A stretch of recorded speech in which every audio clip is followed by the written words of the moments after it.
Bueno, muchas gracias a todos por la asistencia, a la SAI por la invitación a participar en estos espacios tan importantes para nosotros como representante de Gobierno Nacional. Colombia ha incrementado su posición en un ranking que se llama la facilidad para hacer negocios.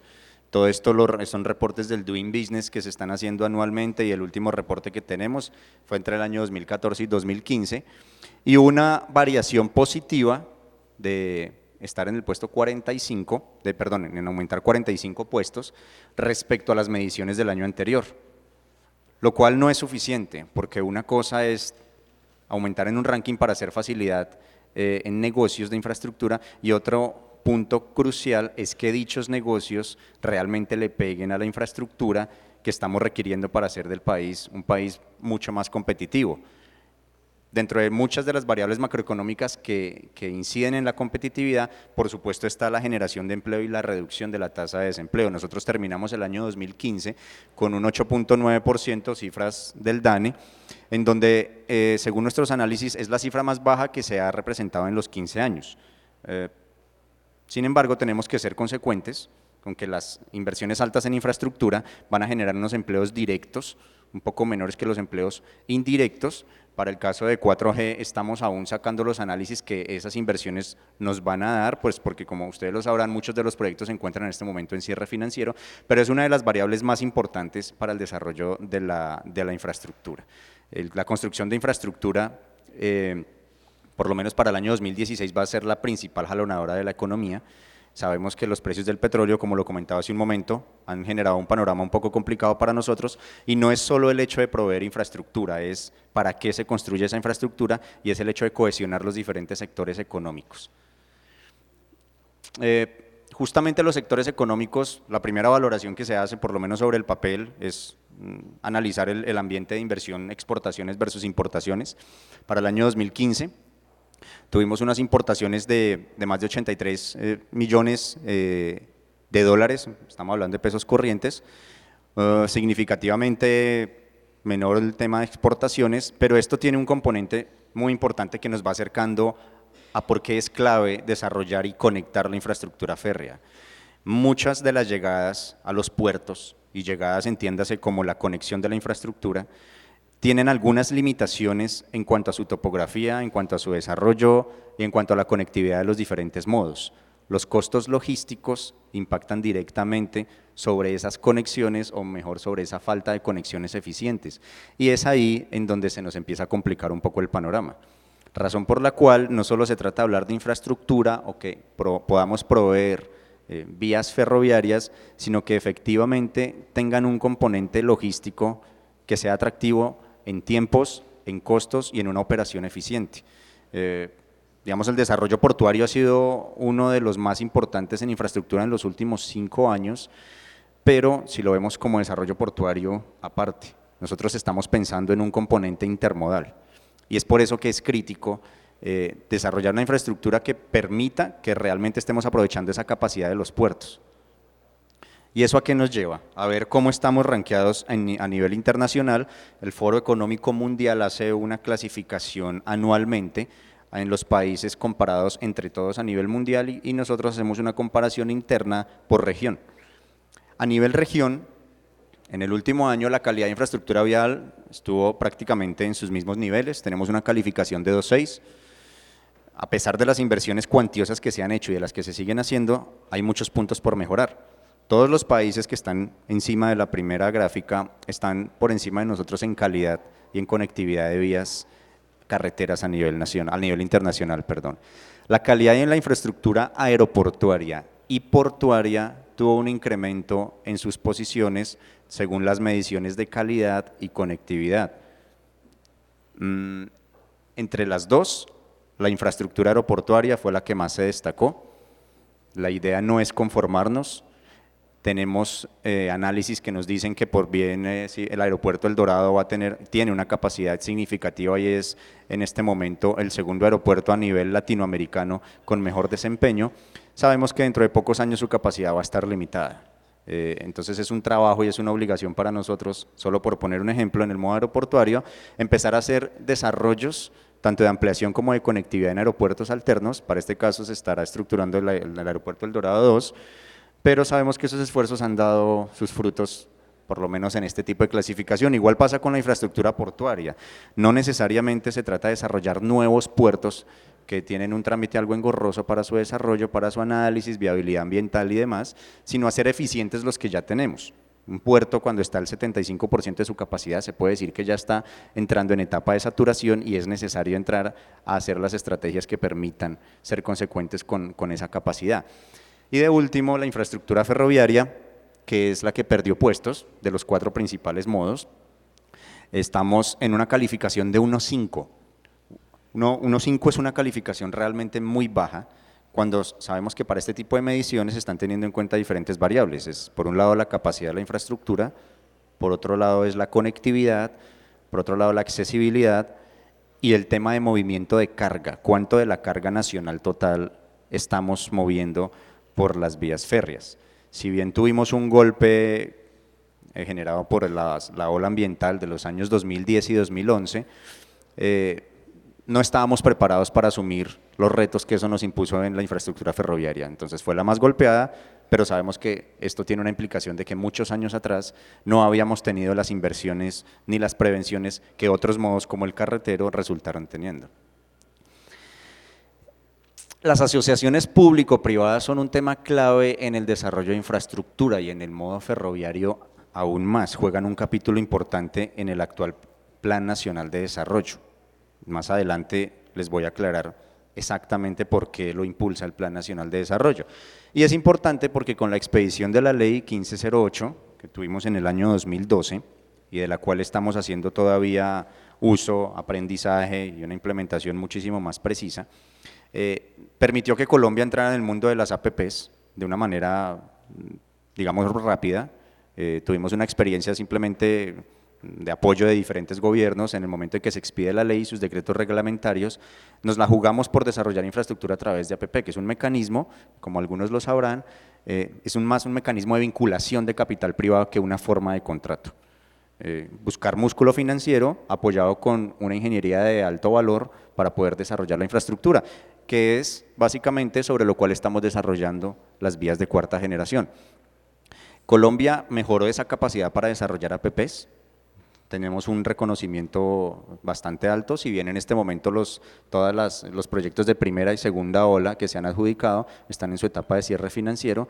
Fue una ejecución muy expedita y que nos sirvió como herramienta para que en el presente Plan Nacional de Desarrollo podamos aplicarlo al desarrollo de infraestructura ferroviaria como un tipo de impulso, como les digo nuevamente, para la intermodalidad.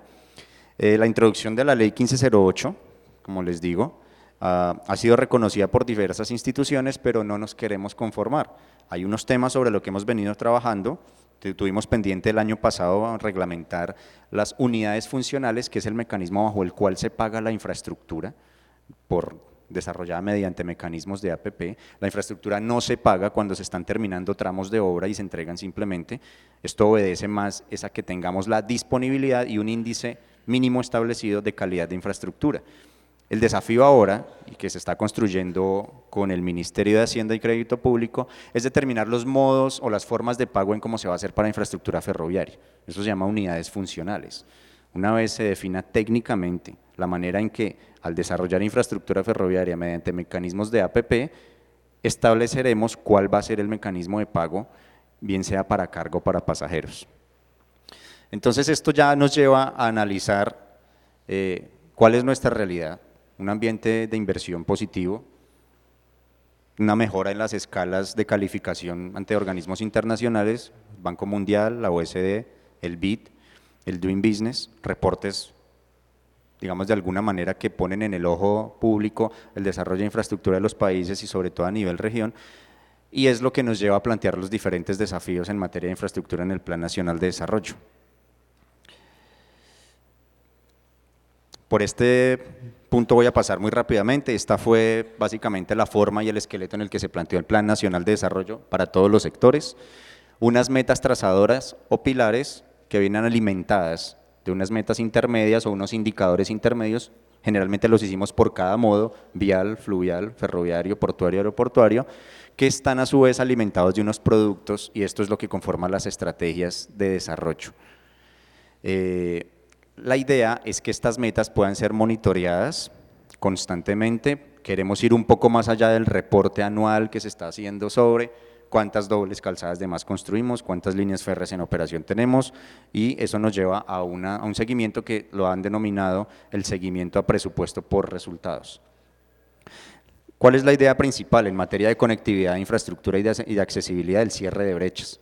En esto mandan la parada los proyectos que dan una conexión regional, tales como las vías terciarias, un complemento que son las concesiones de cuarta generación, los desarrollos ferroviarios regionales y las conectividades interurbanas como los sistemas integrados de transporte regional, trenes de cercanías, obviamente esto acompañado y alimentado de un sistema productivo eficiente y en el que el gobierno nacional ha dispuesto diferentes mecanismos para proveer, digamos, una motivación para que diferentes sectores como el agrícola puedan desarrollarse en torno a la infraestructura.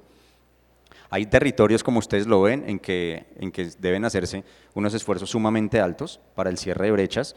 Esto no es una tarea sencilla.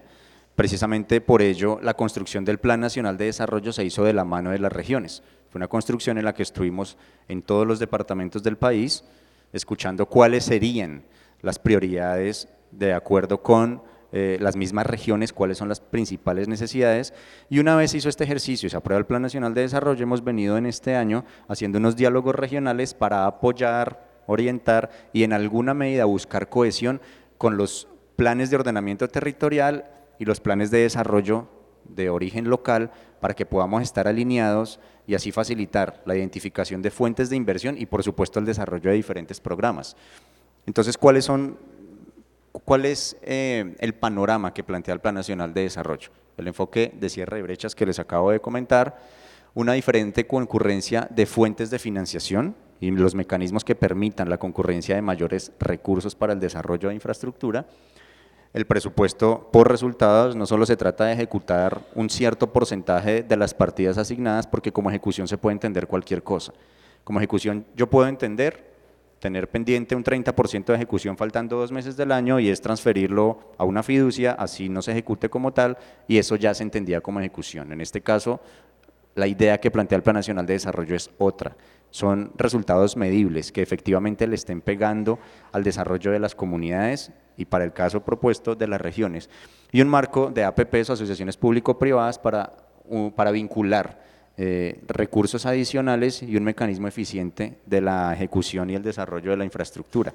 Los pilares, como ustedes los conocen, son paz, equidad y educación.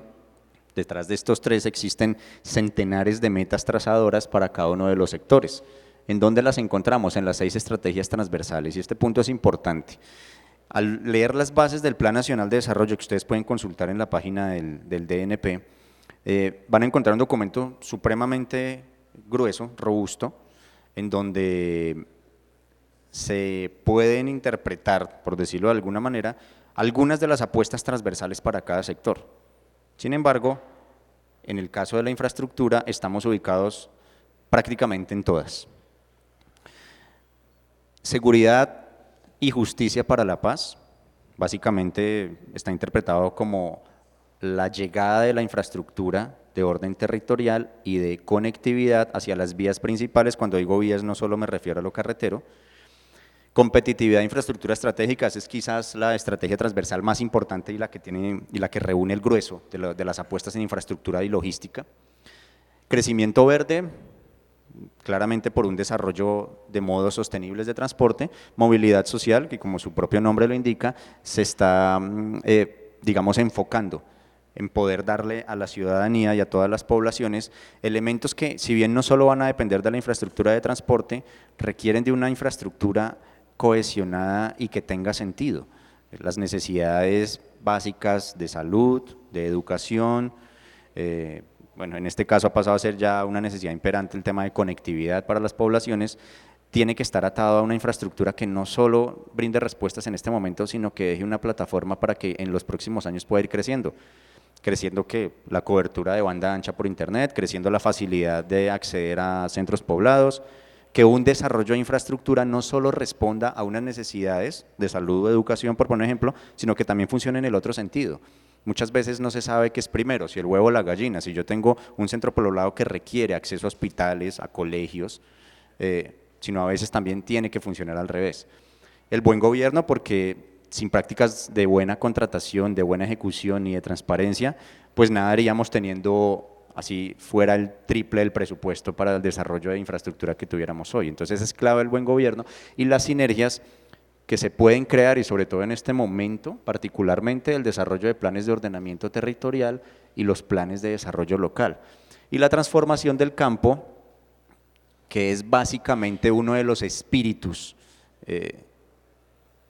para el caso de esta ponencia del modo ferroviario. No ha sido un secreto que estamos ante un riesgo muy alto de haber dependido de nuestra economía, haberla basado únicamente en el petróleo, pero también es una oportunidad. Colombia tiene la oportunidad en este momento de volcar su economía y tiene todo el potencial en materia de infraestructura para poderlo hacer y hacer un desarrollo de industria y de despensas agrícolas que tenemos identificadas en el país y que son las que realmente le dan origen a la intermodalidad de transporte. Pocas veces funciona al revés. Las bases, el plan plurianual de inversiones y el articulado es básicamente la hoja de vida del Plan Nacional de Desarrollo. El articulado, me refiero a que el Plan Nacional de Desarrollo, como ustedes lo saben, se adopta mediante ley. La ley 1753 fue la que aprobó el Plan Nacional de Desarrollo en el año 2015.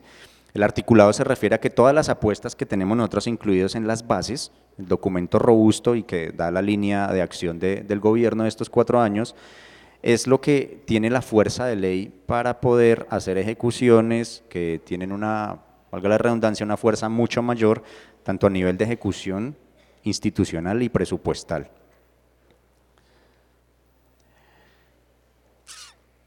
Los costos de importación y exportación, esto está muy relacionado con lo que les comenté al comienzo.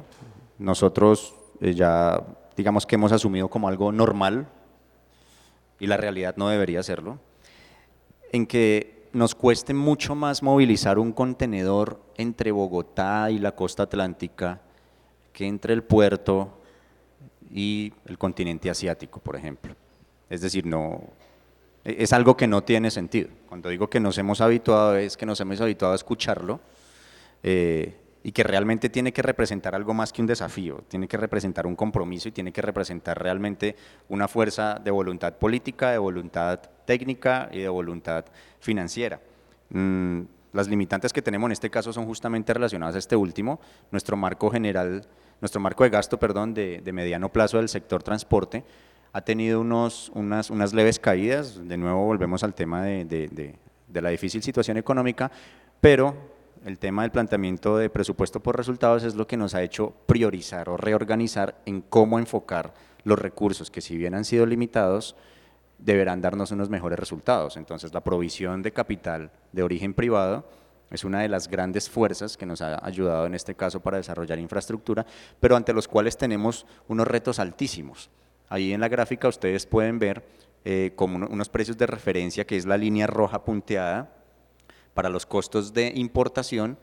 En todos los tramos estamos por encima de esa línea media. Y en todos los tramos me refiero, Buenaventura-Bogotá, Cartagena-Bogotá, Barranquilla-Bogotá, por hacer una alusión al centro del país. Luego viene Buenaventura-Medellín, Cartagena-Medellín y Barranquilla-Medellín. Entonces la referencia trading que se llama, marca la línea roja, que está en los $2.470, en todos los casos estamos por encima. Y para el caso de la exportación, el panorama no es muy alentador. El único caso en donde podemos tener algo de ventaja es para el caso de Bogotá-Barranquilla.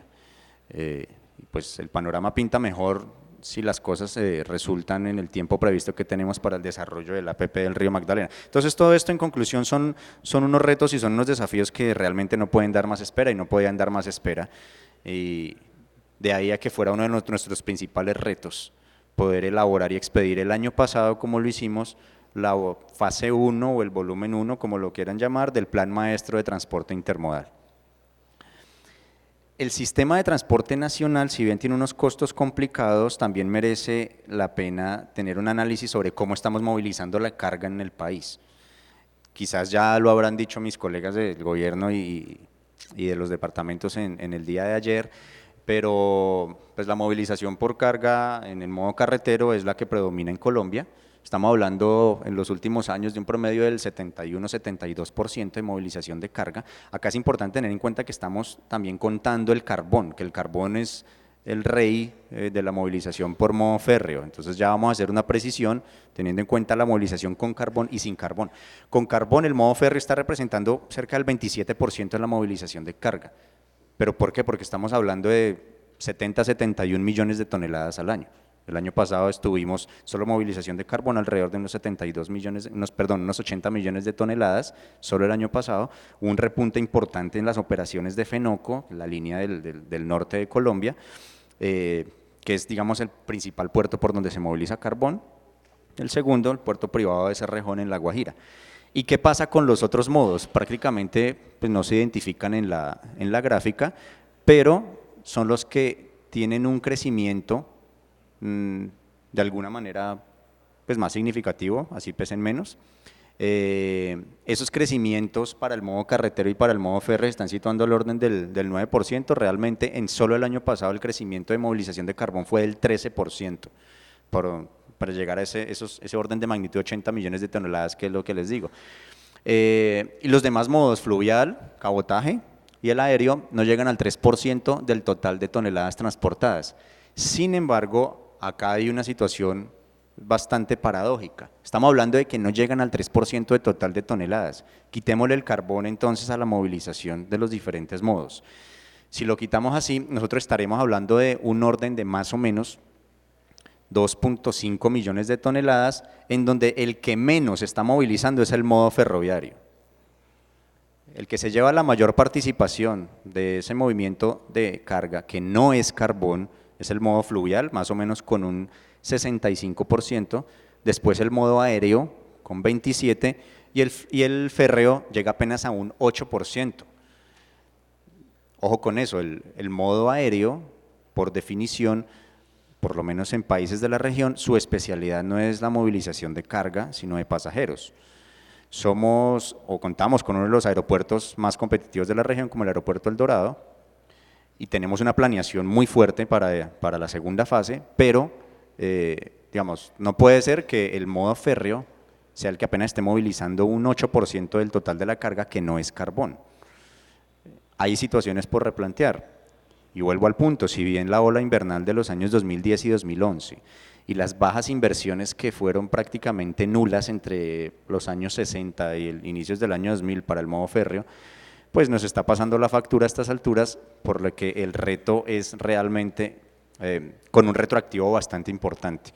Acá podemos ver justamente esa realidad, perdón, la inversión del presupuesto general de la Nación para el modo férreo es una situación bastante variable, demasiado.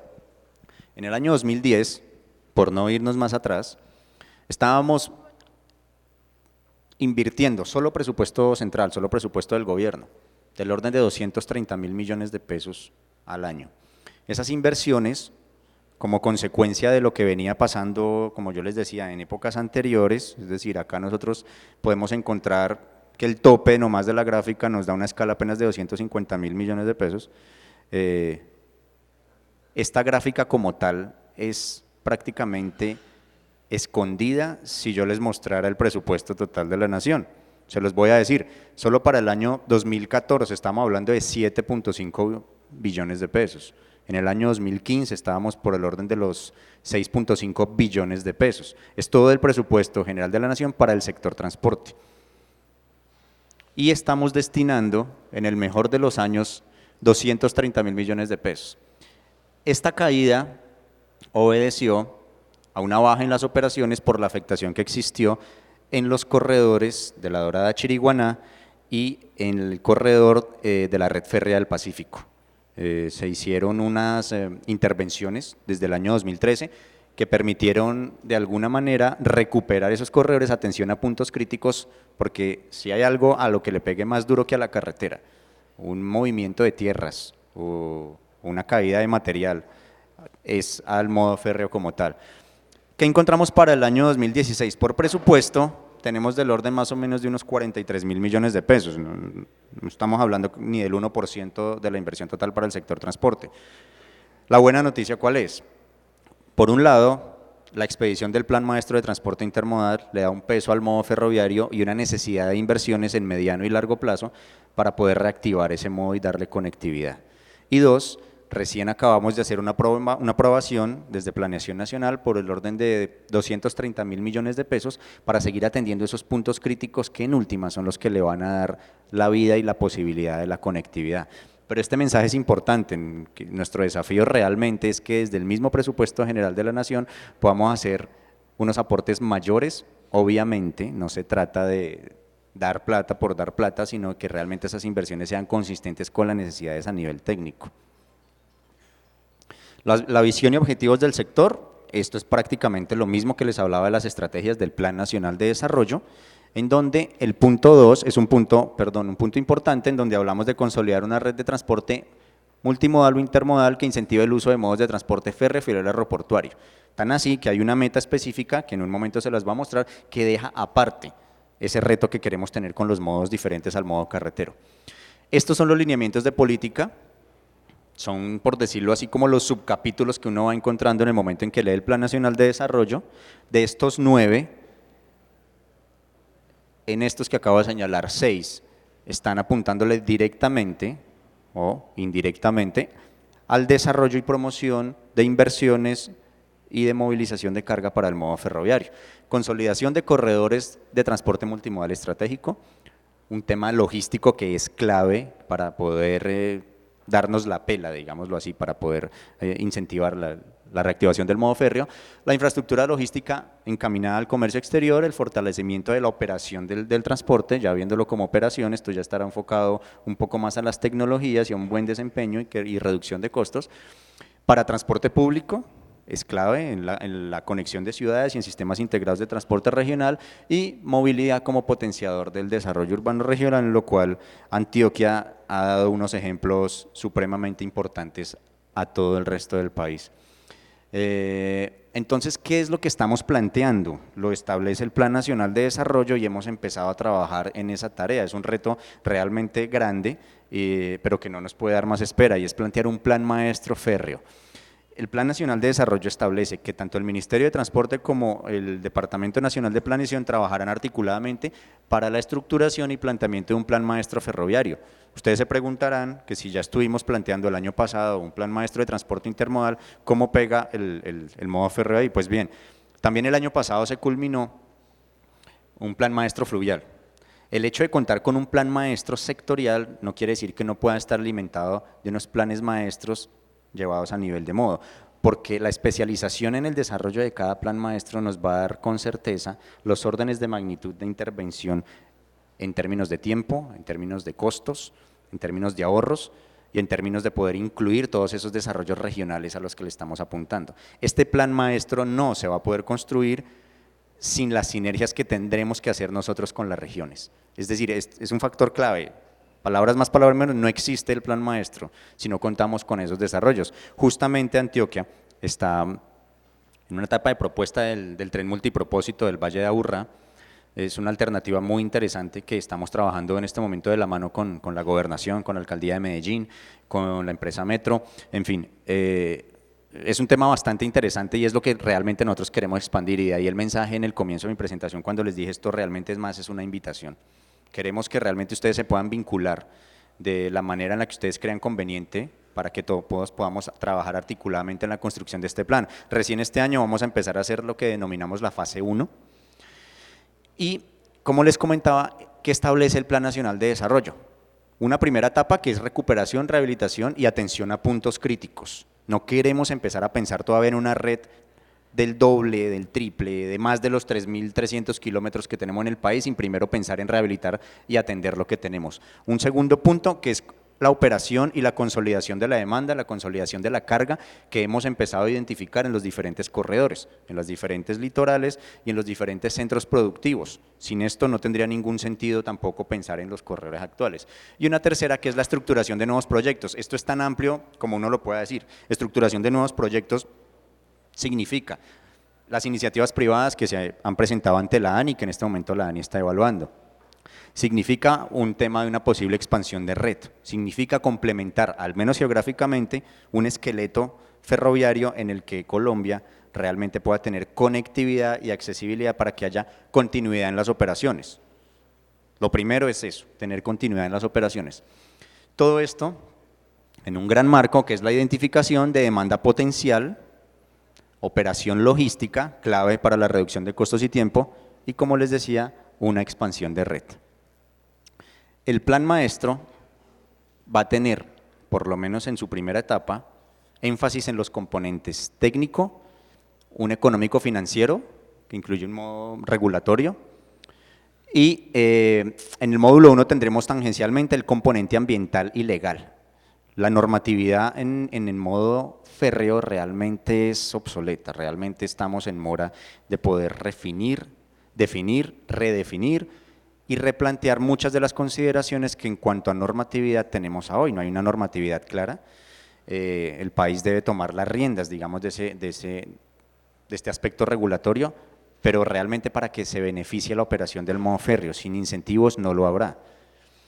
Y todo esto, pues bajo un paraguas institucional que es clave, la definición de tareas, la asignación y definición de en qué puntos estamos superponiendo tareas desde las diferentes entidades y también un mecanismo de identificación de posibles fuentes de financiación. El plan, como lo dice ahí, permitirá el desarrollo de nuevos tramos férreos, recuperación de esos inactivos, como les decía, tenemos 3.300 kilómetros y activamente el año pasado teníamos menos de 800. Claro, hay que contar que esos 3.300 hay muchos que no son usables, por utilizar algún término, se están considerando ya más bien como un bien de conservación que estaba a cargo del INVIAS. Asimismo, la idea es poder implementar accesos regionales, caso tren multipropósito de Antioquia, caso iniciativas de tren de los Llanos Orientales, más otras iniciativas, un tren del Caribe. La idea es poder analizar y darle complementariedad al sistema férreo nacional con esos. Conectividad de redes y promoción de la intermodalidad, esto es un tema clave. No podemos hablar de promoción de intermodalidad si no sabemos cuál es el segundo modo.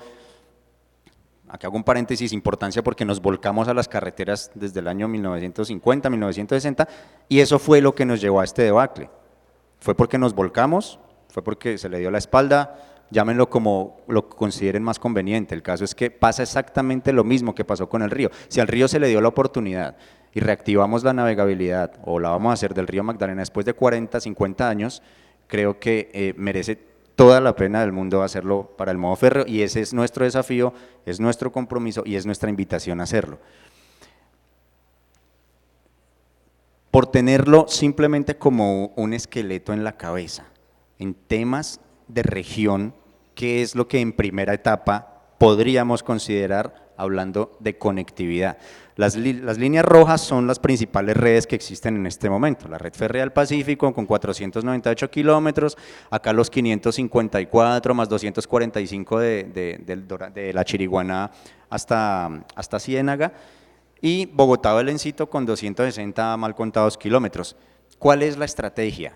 En la teoría, esto no es que no quiere decir que en donde están los círculos, esas nuevas áreas por desarrollar, es donde vamos a hacer el desarrollo, no, son áreas potenciales de desarrollo. ¿Derivadas de qué? Derivadas justamente de los productos, de la comercialización, que es lo que le da vida realmente a que se pueda implementar un modo férreo. Entonces tenemos el caso de, en algunos sectores llamados despensa agrícola de Colombia, como es los Llanos Orientales, la zona de la altillanura, una posible conectividad al sur con Tolima y Huila, clave en este sector, o bien en una conectividad de la región, del sistema ferroviario del Pacífico con el ferroviario central. Es una necesidad que se ha demandado durante décadas y que hasta el momento no se le ha encontrado solución. Básicamente un tema topográfico, no es fácil atravesar la cordillera, pero es uno de los desafíos en que la ingeniería, digamos, para lo cual está dispuesta la ingeniería. La conexión en donde el tren del Pacífico llega hasta La Feliza en Caldas y por este ramal de la Tebaide en el Quindío está exigiendo o demandando dos necesidades imperantes. Uno, que es poderse conectar con la región antioqueña, y dos, que a su vez este corredor no solo tenga esta alternativa, sino una alternativa norte para conectar con el ferrocarril central. A hoy no tendría sentido, digo a hoy, salir a Puerto Berrío si sabemos que no tenemos una operación en el ferrocarril central. De ahí la importancia que tiene el tren multipropósito que propone el departamento de Antioquia, pero que por supuesto en el corto y en el mediano plazo dará toda la potencialidad para poder por Puerto de Río salir al ferrocarril central y de ahí poder salir a la costa. Hay mucha potencialidad en La Guajira para puertos carboníferos. El potencial de generación de carbón es altísimo y Brasil es uno de los países que demanda muchísimo carbón industrial. Lo está pagando más caro, traído de países, por ejemplo, como Venezuela. Cuando digo más caro, para hacerme entender, es una generación, digamos, de mina, más caro, pero que en costos de transporte le está saliendo más barato. Nosotros, o sea, ellos prefieren darse toda una vuelta por Sudamérica, les llega hasta acá, simplemente porque nosotros movilizarlo, el flete por tonelada kilómetro es muchísimo más alto, justamente por la ausencia de una red conectada. Entonces el primer reto es es conectividad. El segundo será la accesibilidad a esa red conectada, una posible expansión de red dependiendo de qué tanta cohesión haya con lo que tenemos y finalmente una complementariedad con los otros modos de transporte. Ya para cerrar, estos son los artículos que el Plan Nacional de Desarrollo establece y que le pueden pegar directamente al desarrollo férreo, que es la financiación de sistemas de transporte, en el cual se establece que los sistemas deben ser sostenibles. Y esto hace alusión a que se podrán establecer tarifas por prestación del servicio público de pasajeros, se establece para los tranvías, sistemas integrados de transporte regional, metro y demás, para cubrir costos de operación, administración, mantenimiento y reposición. La reposición, la ley del Plan Nacional de Desarrollo le hace el beneplácito es al modo férreo, no se puede hacer reposición ni adquisición de equipos para otros modos. Y los gobiernos nacionales y territoriales podrán hacer inversiones en etapa preoperativa y, como les digo, hacer adquisición de equipo y material rodante solo para el modo férreo. Y el otro por resaltar es el artículo 33, en donde se establecen otras fuentes de financiación, que están los que ustedes están viendo acá, pero ¿cuál es el punto importante? Que la nación y sus entidades podrán confinanciar proyectos de APP para el desarrollo de sistemas de servicio público de transporte de pasajeros, en donde, también con este artículo 38, si yo genero una iniciativa privada para un tranvía, para un tren ligero, un tren de cercanías, voy a tener hasta el 30% de aportes públicos para ese desarrollo. En modos carreteros eso está limitado al 20%, entonces logramos ampliar para incentivar un poco el desarrollo de iniciativas privadas en el modo férreo hasta un 30% de aportes públicos. Estas son las metas del Plan Nacional de Desarrollo, como les comenté. Nuestro desafío está en la movilización de carga, pero este es apenas, digamos, la primera capa, porque realmente nuestro desafío es en la conectividad de la infraestructura. Esto realmente son las metas que ustedes pueden encontrar en las bases del Plan Nacional de Desarrollo y que están resumidas prácticamente, digamos, a un nivel grueso como las que están observando en este momento en la diapositiva. A todos muchísimas gracias, de nuevo les reitero la invitación. La construcción de un plan maestro ferroviario nos va a tomar mucho más allá de este año, pero por lo menos en esta primera etapa, cualquier vinculación, aporte o duda que quieran, estamos prestos a escucharlos, estamos prestos a que nos ayuden y por supuesto a construir entre todos la reactivación de una política de mediano y largo plazo. Por ahora la vemos al año 2035, pero dependerá de los esfuerzos que todos ustedes puedan también ayudarnos para hacer. Muchísimas gracias.